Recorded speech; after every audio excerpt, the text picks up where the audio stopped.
आजच्या व्हिडिओमध्ये आपण नंबर लाईनचा अभ्यास करणार आहोत. आपण एक नंबर लाईन काढली आहे बघा फळ्यावर. याच्यामध्ये तुमच्या लक्षात येईल की नंबर लाईनवर 0 आहे. 0च्या राईट हँड साईडला पॉझिटिव्ह इंटिजर्स आहेत आणि लेफ्ट हँड साईडला नेगेटिव्ह इंटिजर्स आहेत. आणि या सगळ्यांमध्ये एक युनिट डिस्टन्स आहे. किती डिस्टन्स आहे? Unit distance. सारख्या अंतरावर आहेत हे सगळे नंबर्स, बरोबर आहे. अशा प्रकारे आपण जर नंबर लाईन काढली असेल तर या पॉइंट बी रिप्रेझेंट करणारा कोऑर्डिनेट कोणता असणार आहे? तर 2, बरोबर आहे. Point B represent the number 2. त्याचप्रमाणे इथे बघितलं तर पॉइंट आर रिप्रेझेंट्स -3. अशा प्रकारे तुम्हाला त्या पॉइंटचा कोऑर्डिनेट सांगता येतो. हा जो -3 आहे तो आर चा काय आहे? कोऑर्डिनेट आहे. लक्षात येत आहे? हा पॉइंट आहे, हा त्याचा कोऑर्डिनेट आहे. आता आपण बघूया लेंथ एडी काढायचं असेल तर काय करायचं. हा ए पॉइंट कुठे आहे बघा, हा ए पॉइंट आहे आणि डी, हा डी पॉइंट आहे इथे. अतिशय सोपं आपण लक्षात घ्यायचं की या प्रत्येक पॉइंट मध्ये युनिट डिस्टन्स आहे सांगितलं आपण. तर इथे ए पासून डी पर्यंत असे युनिट डिस्टन्सेस किती आहेत बघायचे. 1, 2 and 3. म्हणजेच 3 × 1 इज इक्वल टू 3. म्हणजेच length AD is equal to 3 unit एवढं डिस्टन्स आहे. आता अंतर आहे, लेंथ आहे त्याची. लेंथ एस बी, हा एस इथे आहे आणि बी इथे आहे. आपण यांच्या दरम्यानचं युनिट डिस्टन्सेस बघूया. 1, 2, 3, 4, 5 and 6. म्हणजे 6 × 1 इज इक्वल टू 6 युनिट एवढी लेंथ आहे त्याची. लेंथ ओई, ओ म्हणजेच ओरिजिन, त्याचा कोऑर्डिनेट आहे 0. ओ ई पर्यंत किती युनिट डिस्टन्सेस आहेत? 5. 5 × 1 इज इक्वल टू 5 युनिट्स. अशा प्रकारे आपल्याला नंबर लाईनवर जर युनिट डिस्टन्सवर पॉइंट्स दिले असतील तर त्यांच्यातली डिस्टन्स काढता येतं. त्यावरून त्या सेगमेंटची लेंथ काढता येते. हा एडी हा सेगमेंट आहे. लेंथ ऑफ सेगमेंट एडी म्हणजेच distance between the 2 points A and D. अतिशय सोपी पद्धत आहे ही. आता आपण नंबर लाईन थोडीशी हळूहळू किचकट करत जाऊया. याच्यामध्ये हा 0 आहे ओरिजिन. या बाजूला पॉझिटिव्ह नंबर्स आहेत, या बाजूला निगेटिव्ह नंबर्स आहेत. पण आता आपलं हे जे युनिट डिस्टन्स आहे 0 to 1 मधलं, 0 to 1 मधलं जे डिस्टन्स आहे ते आपण 2 इक्वल पार्ट्स मध्ये डिव्हाइड केलंय. बघा, हा एक पार्ट आहे आणि हा एक पार्ट आहे. म्हणजे युनिट डिस्टन्स आपण 2 पार्ट्स मध्ये डिव्हाइड केलंय. याचाच अर्थ 1/2. 1 युनिट डिस्टन्स किती पार्ट्स मध्ये डिव्हाइड केलंय? 2 पार्ट्स मध्ये. याचाच अर्थ हा जो छोटासा एक पार्ट आहे ते डिस्टन्स म्हणजे किती असणार आहे? Half, that is 0.5. हा प्रत्येक छोटा पार्ट हा कितीचा आहे? 0.5 चा आहे. हे अगोदर आपण शोधून घ्यायचं. आता आपल्याला इथे आधी खालचं आपण करूया. Point R represents, point R हा कोणता नंबर रिप्रेझेंट करतोय ते आपल्याला सांगायचंय. बघा, आपण या 0 पासून लेफ्ट हँड साईडला येतोय -1/2. -1 नंतरचा नंबर आपल्याला हवाय. आपण डेसिमल मध्ये लिहायचं असेल तर -1.5 लिहू. पण अशा प्रकारे फ्रॅक्शनच्या फॉर्म मध्ये लिहायचं असेल तर काय करायचं बघा. हा first part, second part, sorry 0 नंतर आपण बघतोय इथे फर्स्ट पार्ट संपला, इथे सेकंड, इथे थर्ड पार्ट संपणार आहे. अशा वेळी हा नंबर असतो -3/2. जिथे थर्ड पार्ट संपणार आहे तिथे नंबर काय घ्यायचा? -3/2. इथे -2 का लिहिलं? कारण -4/2. बघा, -4/2 इज इक्वल टू -2. म्हणून तिथे -2 आलेले आहेत. इथे 5 पार्ट्स जेव्हा संपतात तेव्हा -5/2. इथे -3 का आले? -6/2, दॅट इज 3. आता या बाजूला जाऊया. त्याच प्रकारे आपण हा पहिला पार्ट संपला 1/2. इथे सेकंड पार्ट संपतो तिथे 2/2, दॅट इज 1.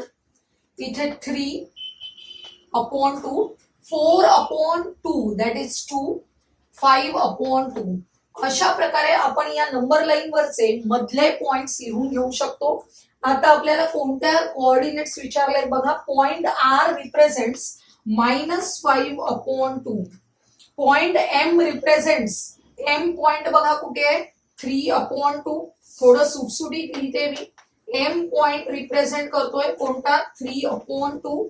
आणि आपल्याला लास्ट घेऊया, मी कोणताही घेते, एन. पॉइंट एन रिप्रेझेंट करतोय 5/2. अशा प्रकारे आपण हे जे पॉइंट्स आहेत त्यांचे कोऑर्डिनेट्स, त्यांच्याशी रिलेटेड नंबर्स लिहू शकतो. आता बघा, हा जो नंबर आहे -5/2, हा जर इंटिजर फॉर्म मध्ये कन्व्हर्ट करायचा असेल, -5/2 हा नंबर मला इंटिजर फॉर्म मध्ये कन्व्हर्ट करायचे, तर मी काय करणार आहे, डिनॉमिनेटर आहे 2, या मायनस साइनला लिहून घेऊया. या 5 ला 2 ने डिव्हाइड करायला सुरुवात करायची आणि काय होणार आहे बघा, बेदुणे 4, बेदुणे 4 आणि रिमाइंडर 1 राहतो, तो इथे लिहायचा. म्हणजे -2 इंटिजर हाफ, -2 इंटिजर हाफ असं याचं कन्व्हर्जन होणार आहे. लक्षात येते. यातला समजा आपण 3/2 नंबर घेतला, त्याचं कन्व्हर्जन करायचं आपल्याला, कसं होईल बघा. 2 ने डिव्हाइड करायचे 3 ला, 2 1 2 आणि रिमाइंडर आहे 1, त्यामुळे 1. कसं झालं पाहिजे आपलं, चेक कसं करायचं बघा. बे के बे +1 म्हणजे 3, न्यूमरेटर 3 आला पाहिजे. हा जो फॉर्म आहे नंबरचा, तो पण आपल्याला माहित असला पाहिजे, कारण काही प्रश्न या फॉर्म मध्ये विचारले जातात. ज्यांचा न्यूमरेटर जो आहे, न्यूमरेटर तो डिनॉमिनेटर पेक्षा मोठा असतो. न्यूमरेटर हा डिनॉमिनेटर पेक्षा मोठा असतो. ते इम्प्रॉपर फ्रॅक्शन्स आहेत, त्याचं आपण असं इंटिजर फॉर्म मध्ये या प्रकारे कन्व्हर्जन करू शकतो. लक्षात घ्या. त्यामुळे आता आपण या सर्वांवर बेस एक्झाम्पल्स पाहूया. आपण नंबर लाईनवर बेस असलेलं हे पुढचं एक्झाम्पल बघूया. या एक्झाम्पल मध्ये 0 कुठे शोधायचं. लक्षात घ्या, नंबर लाईन जी कुठेही आपल्याला पेपरमध्ये दिलेली असेल त्याचा 0 आपल्याला शोधायचंय.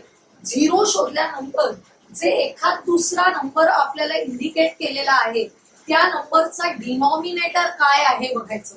डिनॉमिनेटर आहे 7, याचा अर्थ याच्यामध्ये 0 to -1 किंवा 0 to 1 यातलं जे डिस्टन्स आहे ते किती पार्ट्स मध्ये डिव्हाइड केलेलं आहे, 7 पार्ट्स मध्ये डिव्हाइड केलेलं आहे. म्हणून इथे आपल्याला डिनॉमिनेटर किती आलेला आहे, 7 आलेला आहे. लक्षात येते.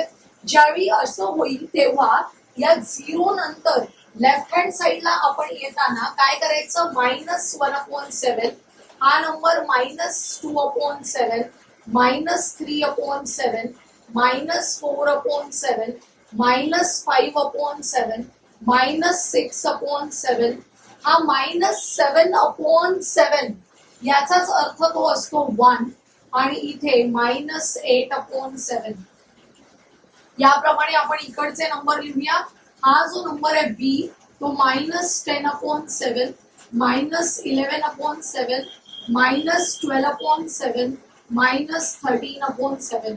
हे तुम्हाला परीक्षेत एवढं नंबरिंग करून घेण्याचं गरज नाहीये. जेवढं आवश्यक आहे तेवढंच करा. पण मी तुमच्या लक्षात यावं म्हणून या पहिल्या एक्झाम्पलला करतेय. बघा, 1/7, 2/7, 3/7, 4/7, 5/7, 6/7, 7/7, 8/7. 7/7 म्हणजेच काय आहे, 1. लक्षात येते. आता आपण क्वेश्चन्स कडे लक्षात देऊया. Which of the rational numbers represent point C and F respectively? Point C and F कोणते नंबर्स रिप्रेझेंट करतात? C च्या खाली असलेला नंबर बघा कोणता आहे, -6/7 आणि नंतरचा पॉइंट आहे F, त्याचा नंबर किती आहे, +8/7. क्रम तोच घ्यायचा, कारण इथे रिस्पेक्टिव्हली लिहिलेलं आहे. सी चा कोऑर्डिनेट अगोदर आणि एफ चा नंतर. सी चा किती आहे, -6/7. कुठे फर्स्ट कोऑर्डिनेट -6/7 आहे बघा इथे, आणि एफ आहे 8/7. म्हणजेच आपला कोणता अल्टरनेटिव्ह करेक्ट आहे, सेकंड अल्टरनेटिव्ह करेक्ट आहे. आता क्वेश्चन 2 बघा काय आहे. What is the distance of point B from the point D. आता बी आणि डी चे कोऑर्डिनेट हे बघूया. हा आहे point B and point D. हा आहे पॉइंट डी. लक्षात घ्या यातलं किती पार्ट्स आहेत ते बघायचं फक्त. लक्षात घ्या किती पार्ट्स आहेत. 1 2 3 4 5 6 7 8 9. किती पार्ट्स आहेत? 9 पार्ट्स आहेत. बघा 9 पार्ट्स आहेत and each part is equal to 1/7. कारण एक पार्ट आहे तो किती आहे? 1/7 आहे. म्हणजेच 9 पार्ट्स असतील तर डिस्टन्स किती होणार आहे? 9/7. And distance is always positive. लक्षात घ्या याच्यामध्ये 9/7 हा अल्टरनेटिव्ह कुठे आहे बघा? Third alternative. अशा प्रकारे फक्त पार्ट्स काउंट करून तुम्हाला करायचंय आणि each part is equal to how much हे डोक्यात घ्या. Question number 3. On the above number line length BE minus length CF. आपण अगोदर लेंथ बीई काढून घेऊया, नंतर लेंथ सीएफ काढूया आणि दोघांचं सबट्रॅक्शन करायचंय. बीई कुठे बघा? हा बी पॉइंट आणि इथे हा ई पॉइंट. आता मी बी वर असा क्रॉस करते आणि ई वर तिथपर्यंतचं डिस्टन्स आपल्याला जायचंय. किती डिस्टन्स आहे बघा? 1 2 3 4 5 6 7 8 9 10 11. किती आहे? 11 पार्ट्स आहेत आणि each part is equal to 1/7. म्हणजे डिस्टन्स किती होणार आहे? 11/7. आता सीएफ चे पॉइंट्स आपण घेऊया. मी जरा वेगळ्या खडूने दाखवते.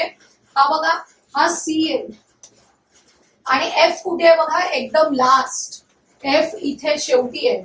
आता बघूया याच्यामध्ये किती पार्ट्स आहेत. 1 2 3 4 5 6 7 8 9 10 11 12 13 14. किती पार्ट्स आहेत? 14 पार्ट्स. लक्षात घ्या 14/7 असं लेंथ सीएफ येणार आहे. आपण आत्ताच नको लिहूया की त्याच्यामध्ये 14/7 इज इक्वल टू 2. ते कन्व्हर्जन नको करूया कारण आधी सबट्रॅक्शन करून घेऊ. सबट्रॅक्शन करायचंय 11/7 आणि 14/7. लक्षात घ्या आपल्याला डिस्टन्स काढायचे आणि सॉरी लेंथचं सबट्रॅक्शन करायचंय. लेंथ बी आहे 11/7. त्याच्यातून लेंथ सीएफ मायनस करायचे. डिनॉमिनेटर इक्वल आहे. न्यूमरेटर्स आपण लिहून घ्यायचे 11 - 14 आणि त्यामुळे -3/7 असा आन्सर येणार आहे. म्हणजेच second alternative is our correct alternative. Next question बघा. आपल्याला एक नंबर लाईन दिलेली आहे. याच्यावर कुठेच नंबरिंग केलेलं नाहीये, फक्त पॉइंट्स डिनोट केले. आपण ऍक्च्युली पॉइंट लक्षात घ्या. जॉमेट्रीमध्ये पॉइंटची डेफिनेशन असते टोकदार पेन्सिलने केलेलं टिंब. पण आपल्याला तुम्हाला दिसणार नाही म्हणून आपण या पद्धतीने अशा रेषा काढतो आहोत. अन्यथा पॉइंट आपल्याला अशा प्रकारे काढायचे हे लक्षात घ्या. On the above number line if AI is equal to 2. या ए पासून आय पर्यंतचं डिस्टन्स किती आहे? 2 आहे युनिट्स. Then find. आता आपण बघूया total AI is equal to 2 units आहेत. त्याचे किती पार्ट्स झालेत? 1 2 3 4 5 6 7 8. 8 पार्ट्स झालेले 2 युनिट्स मध्ये. याचाच अर्थ एका युनिटचे किती पार्ट होणार आहेत? एका युनिटचे 4 पार्ट्स होणार आहेत. हे लक्षात घ्या. एका युनिटचे किती पार्ट्स होणार आहेत? 4 पार्ट होणार आहेत. म्हणजे this 1 part is equal to किती होणार आहे? 1/4. लक्षात घ्या जर AI is equal to 2 units बरोबर, 8 parts is equal to 2 units, तर आपल्याला एका युनिटचे किती पार्ट्स केलेले आहेत? 4 पार्ट्स केलेले आहेत. लक्षात घ्या. त्याप्रमाणे आपल्याला कॅल्क्युलेशन करायचंय. लेंथ सीएफ काढायचे. सीएफ या सी पासून एफ पर्यंत किती पार्ट्स आहेत बघा? 1 2 3. 3 पार्ट्स आहेत and each part is equal to 1/4. म्हणजे 3 पार्ट्स किती झाले? 3/4. मध्ये मायनस साइन आहे. BH. आता बी कुठे आहे बघा? हा बी आणि एच आहे इथे. डिस्टन्स बघूया 1 2 3 4 5 6 पार्ट्स आहेत. Each part is equal to 1/4 म्हणजे 6 पार्ट्स इज इक्वल टू 6/4. नंतर प्लस एफ एच बघूया आपण. एफ कुठे आहे इथे आणि एच इथे. तर या दोघांमधलं डिस्टन्स काढायचे. किती पार्ट्स आहेत 1 2 पार्ट्स आहेत. याचा अर्थ each part is equal to 1/4 म्हणजे 2 पार्ट्स आहेत तर 2/4 एवढे डिस्टन्स होणार आहे, लेंथ होणार आहे. आता आपण हे नॉर्मल सिम्प्लिफाय करूया. डिनॉमिनेटर सगळ्यांचा सेम आहे, एकदाच लिहायचा. न्यूमरेटर्स 3 - 6 + 2. आता याच्यातले पॉझिटिव्ह नंबर्स आहेत ते ऍड करून घ्या. 3 + 2 5. 5 - 6 म्हणजेच -1/4. 3 + 2 5. 5 - 6 काय होणार आहे -1 आणि डिनॉमिनेटर आहे 4 म्हणजे आपला करेक्ट अल्टरनेटिव्ह आहे -1/4 म्हणजेच फर्स्ट अल्टरनेटिव्ह. आता आपण सेकंड क्वेश्चन कडे जाऊया. काय क्वेश्चन आहे बघा. इथे सुद्धा फक्त पॉइंट्स दिलेले आहेत. कोऑर्डिनेट्स आपल्याला प्रश्नात काय सांगितले. The number line has equidistant points if the coordinates of the point A and G are -1 and 1 respectively. बघा ए चा पॉइंट आहे -1 आणि जी चा पॉइंट आहे 1. तर आपल्याला सांगितलंय find the coordinates of B and E. अगोदर आपण बघूया -1 to 1 म्हणजे एकूण पार्ट्स किती आहेत 1 2 3 4 5 6 पार्ट्स आहेत. -1 नंतर एक्झॅक्टली मध्यभागी इथे आपल्याला 0 येणार आहे आणि इथे +1 असणार आहे. कारण 2 युनिट्स डिस्टन्स आहे. -1 to 1 मध्ये किती युनिट डिस्टन्स आहे 2 बरोबर. 2 आहे आणि त्याचे इक्वल पार्ट्स आपण इथे 0 येणार आहे. म्हणजे 0 to -1 मध्ये किती पार्ट्स झालेले 3. 0 to 1 म्हणजे किती पार्ट्स झालेले 3. म्हणजेच each part is equal to 1/3. लक्षात ठेवा each part is equal to 1/3 हे लक्षात घ्यायचंय. आता इथे आपल्याला पॉइंट बी अँड ई चे कोऑर्डिनेट्स बघायचे. बी हा पॉइंट इथे फर्स्ट पार्ट कंप्लीट झाला. सेकंड पार्ट कंप्लीट होईल तिथे -2 अपॉन डिनॉमिनेटर किती घ्यायचा 3 कारण each part is equal to 1/3. आता पॉइंट आहे ई पॉइंट इथे बघा 0च्या राईट साइडला म्हणजेच 1/3.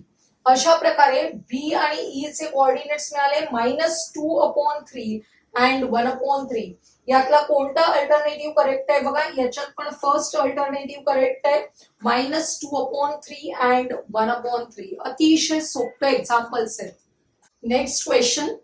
आपल्याला नंबर लाईन दिली आहे त्याच्यावर काही पॉइंट्स दाखवलेले आहेत आणि फक्त 2-3 पॉइंट्सचे कोऑर्डिनेट्स दिलेत. त्याच्यावरून आपल्याला बघायचंय each part is equal to how much unit ते आपल्याला शोधायचंय. बघा हा जो 0.6 नंबर आहे तो आपण लिहून घेऊया. 0.6 चाच अर्थ होतो 6/10. 0.6 म्हणजेच आपण कसं लिहितो 6/10. याला रिड्यूस फॉर्म मध्ये लिहायचं असेल तर 2-3-6 2-5-10 म्हणजे हा नंबर झाला 3/5. याचाच अर्थ जे आपलं 0 to 1 चं डिस्टन्स असतं ते किती इक्वल पार्ट्स मध्ये डिव्हाइड केलेलं आहे 5 इक्वल पार्ट्स मध्ये डिव्हाइड केलेलं आहे बरोबर आहे. पण इथे अशा प्रकारे डिस्टन्सेस लिहिलेले आहेत. मग आता 5 इक्वल पार्ट्स मध्ये डिव्हाइड केले आहेत म्हणजे each part is equal to 1/5 आणि हेच डिस्टन्स आपल्याला डेसिमल मध्ये लिहायचं असेल तर त्याचा अर्थ होईल 0.2. बघा 1/5 चं डेसिमल कन्व्हर्जन काय होणार आहे 0.2. तर या पद्धतीने आपल्या लक्षात आलं की 1/5 म्हणजे 0.2. आता आपण या पद्धतीने आपल्याला हवे असलेले पॉइंट्स लक्षात घेऊया. बघा what is the distance of point am from the point T. आता एम आणि टी पॉइंट्स कुठे आहेत बघा. याच्यामध्ये एम पॉइंट आहे इथे आणि पॉइंट टी पॉइंट आहे इथे. आपण डिस्टन्स बघूया. या -0.4 च्या नेक्स्ट 0.2 च्या डिस्टन्सने हा पॉइंट आहे तो काय येणार आहे -0.6 बरोबर. आणि त्याच पद्धतीने इकडे 1 पार्ट आहे पुढे, म्हणजे काय येणार आहे 0.8. लक्षात येते? तुम्हाला एवढं पण बघायची गरज नाहीये. आपण इथले इक्वल पार्ट्स बघायचे. 1 2 3 4 5 6 7 7 इक्वल पार्ट्स आहेत आणि each equal part is equal to 0.2. Multiplication करायचे, किती येतं बघा, 7 दुणे 14 आणि डेसिमल पॉइंट दिलं 1.4. त्यामुळे आपल्याला यातला कोणता अल्टरनेटिव्ह करेक्ट आहे, 4th अल्टरनेटिव्ह करेक्ट आहे. या एक्झाम्पल मध्ये तुम्हाला हेच लक्षात घ्यायचंय की each part is equal to how much units. बघा next, the distance between which 2 points is 1.8 units on the above number line. 1.8 units आपल्याला डिस्टन्स हवंय. लक्षात येत आहे? आणि इच पार्ट कितीचा आहे, 0.2चा आहे. म्हणजे 1.2 ला 0.2 ने डिव्हाइड करायचंय. सोप्या भाषेमध्ये आपण अशा प्रकारे लिहिलं की आपल्याला कळेल की डेसिमल पॉइंट सेम स्थळांनी असेल तर काढून टाकायचा. 18/2 म्हणजे किती झाले, 9. 9 इक्वल पार्ट्स असले पाहिजेत. 1.8 डिस्टन्स असल्यासाठी किती इक्वल पार्ट्स असले पाहिजेत मध्ये, 9 इक्वल पार्ट्स. ज्या 2 पॉइंट्सच्या मध्ये 9 इक्वल पार्ट्स आहेत त्या 2 पॉइंट मधलं डिस्टन्स किती असणार आहे, 1.8 असणार आहे. बघूया आपण. पहिला अल्टरनेटिव्ह आहे एम व्ही. एम इथे आहे, मी त्याला क्रॉस करून घेते. एम आणि व्ही इथे आहे. बघूया आपण इक्वल पार्ट्स 9 आहेत का. 1 2 3 4 5 6 7 8 9 9 आहेत. म्हणजे आपला फर्स्ट अल्टरनेटिव्ह करेक्ट आहे, एम अँड व्ही. लक्षात येते? उरलेले अल्टरनेटिव्ह तुम्ही चेक करून बघू शकता. याच्यामध्ये माझ्या मते टू चूज 2 करेक्ट अल्टरनेटिव्ह असा ऑप्शन होता. माझं लिहायचं राहिलंय चूज 2 करेक्ट अल्टरनेटिव्ह. तुमच्या पेपरमध्ये अशा प्रकारचे प्रश्न येतात, त्यामुळे आपल्याला 2 अल्टरनेटिव्ह करेक्ट शोधायचे आहेत. आपण दुसरे पण पॉइंट्स बघूया. M and W. एम इथे आहे आणि डब्ल्यू इथे आहे. आता व्हीच्या पुढे गेल्यावर अर्थातच 10 पार्ट्स होणार आहेत तिथपर्यंत. मग अंतर होईल का 1.8, नाही होणार. पुढचा पर्याय आहे पी अँड व्ही. पी कुठे आहे बघा, इथे पी आहे, असं करते मी. आणि व्ही पॉइंट आहे इथे. P and V, sorry P and Y. P and काय घ्यायचंय, वाय. वाय इथे आहे. आपण मोजूया दोघांमध्ये डिस्टन्स किती आहे. 1 2 3 4 5 6 7 8 9. बरोबर 9 इक्वल पार्ट्स आहेत. म्हणजेच distance between P and Y is also 9 into 0.2 that is 1.8. म्हणजे हा अल्टरनेटिव्ह सुद्धा आपला करेक्ट अल्टरनेटिव्ह आहे. लक्षात येते? नेक्स्ट तुम्ही बघा चेक करून, आर अँड झेड. आर इथे आणि झेड इथे. 1 2 3 4 5 6 7 8. फक्त 8 इक्वल पार्ट्स आहेत. आपल्याला 1.8 डिस्टन्स असण्यासाठी किती पार्ट्स पाहिजे, 9. लक्षात येते? अतिशय सोपे प्रश्न आहेत. असे चूज 2 करेक्ट अल्टरनेटिव्हचे प्रश्न असतील तेव्हा 2 अल्टरनेटिव्ह चूज करायचे. आपल्या पेपरमध्ये 8वीला अशा टाईपचे प्रश्न येणार आहेत. लक्षात घ्या. आजच्या व्हिडिओमध्ये आपण नंबर लाईनवर बेस वेगवेगळे एक्झाम्पल्स बघितले. तुम्ही अशा अनेक उरलेल्या एक्झाम्पल्सची प्रॅक्टिस करा, म्हणजे तुम्हाला कॉन्फिडन्स येईल. आजचा हा व्हिडिओ तुम्हाला आवडला असेल तर लाईक करा, तुमच्या मित्रमैत्रिणींना शेअर करा आणि पुढील महत्त्वाचे व्हिडिओज पाहण्यासाठी आपल्या चॅनलला सबस्क्राईब करायला विसरू नका.